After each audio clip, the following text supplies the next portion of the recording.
அன்புக்குரியவர்களுக்கு வணக்கம். எல்லோரும் எப்படி இருக்கீங்க? நம்ம இன்றைக்கி புதுசாக ஒரு சிக்கன் ரெசிபி தான் பார்க்க போகிறோங்க. இது பேர் நான் வச்சுருக்கேன் கோப்பு சிக்கன். ஏன்னா இது என் அக்கா சஜஸ்ட் பண்ண டிஷ்ஷு. அதனால் நான் எங்கள் 2 பேருக்குள்ள பாண்டிங் ப்ளஸ் அதோட நம்ம டிஷ்ஷோட பேர் வந்து கொத்தமல்லி புதினா சிக்கன். அதாங்க கோப்பு சிக்கன். அதை எப்படி செய்யலான்னு பார்க்கலாம் வாங்க, வீடியோக்குள்ளே போகலாம். புதினா கொத்தமல்லி சேர்த்துக்கோங்க. கூடவே முந்திரி 2 பாதாம் நான் கொஞ்சம் ஃப்ளேவருக்காக சேர்த்துருக்கேன். ஒரு தக்காளி சேர்த்துருக்கேன்.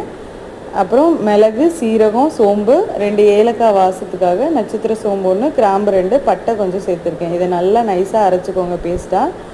கடாய் வச்சு எண்ணெய் ஊற்றிக்கிட்டு சோம்பு பட்டை போட்டு தாளிச்சிக்கோங்க. கூடவே வெங்காயம் உங்களுக்கு எவ்வளோ கிரேவி வேணுமோ அந்தளவுக்கு 1 இல்லை 2 சேர்த்துக்கோங்க. பச்சை மிளகாய், கருவேப்பிலை போட்டு நல்லா வதக்கி விடுங்க. ஓரளவு கண்ணாடி பதமாக ஆனதுக்கப்புறமா இஞ்சி பூண்டு பேஸ்ட்டு சேர்த்துக்கோங்க. இது நல்லா வதக்கிட்டு நம்ம அரைச்சி வச்சுருந்த பேஸ்ட்டை சேர்த்துக்கலாம். கூடவே கொஞ்சமாக தண்ணி சேர்த்துக்கலாம். இது நல்லா அந்த பச்சை வாசம் போகணும், அது வரைக்கும் நம்ம வதக்கிக்கலாம். இது கூடவே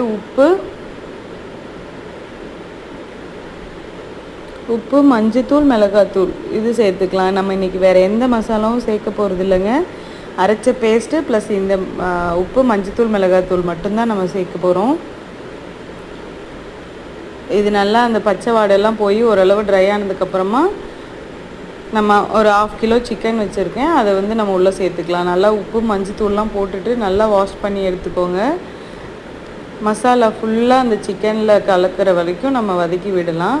ஓரளவு வதங்கினதுக்கப்புறமா நம்ம இதில் வந்து ஒரு 1/2 டம்ளர் இல்லை 1 டம்ளர் போல் தண்ணி விட்டு சிக்கனை நல்லா வேக வச்சுக்கலாம். உங்களுக்கு வந்து கிரேவியாக போதும்னா இந்தளவு எண்ணெய் பிரிஞ்சதுக்குள்ள எடுத்துக்கோங்க. உங்களுக்கு சுக்காவே வேணும் அப்படின்னா இன்னும் கொஞ்சம் நேரம் விட்டிங்கன்னா அது ஃபுல்லாக தொக்கு மாதிரி ஆயிரும். சாதத்துக்கு சூப்பராக இருக்கும். சூடான சாதத்துக்கு இப்படியே நீங்கள் சாப்பிட்லாம். பட் சுக்காவாக சாப்பிட்டிங்கன்னா ரைஸ்க்கு இன்னும் சூப்பராக இருக்கும். நான் இன்றைக்கி சப்பாத்திக்கு தான் செஞ்சுருந்தேன். ஸோ கிரேவியாகவே எடுத்துக்கிட்டேன். கண்டிப்பாக நீங்கள் ட்ரை பண்ணி பாருங்கள். நிச்சயமாக உங்களுக்கு பிடிக்கும். ஏன்னா டேஸ்ட்டு வேறு லெவலில் இருந்துச்சுங்க. சப்பாத்தி வித் சிக்கன் காம்பினேஷன் யாருக்கு தான் பிடிக்காது? சப்பாத்தி ரொம்ப சாஃப்டாக இருந்தது. நீங்கள் 2 சப்பாத்தி சாப்பிடுவீங்கன்னா 4 சப்பாத்தி சாப்பிட்லாம். அந்தளவுக்கு இந்த சிக்கன் டேஸ்ட் சூப்பராக இருக்குதுங்க. கூடவே வெங்காயம் வச்சுருக்கேன். நீங்கள் வேணும்னா வெஜிடபிள்ஸ் வெள்ளரிக்காய் இதெல்லாம் வச்சு சாப்பிடுங்க, இன்னும் நல்லாயிருக்கும். டேஸ்ட்டு வேறு மாதிரி இருந்ததுங்க. கண்டிப்பாக நீங்கள் ட்ரை பண்ணுங்கள். வீடியோ பிடிச்சிருந்ததுன்னா மறக்காமல் லைக் பண்ணிவிட்டு சப்ஸ்கிரைப் பண்ணிடுங்க. அப்படியே நம்ம சேனலை அப்பப்போ சப்போர்ட் பண்ணி கமெண்ட் பண்ணுங்கள். தேங்க்யூ.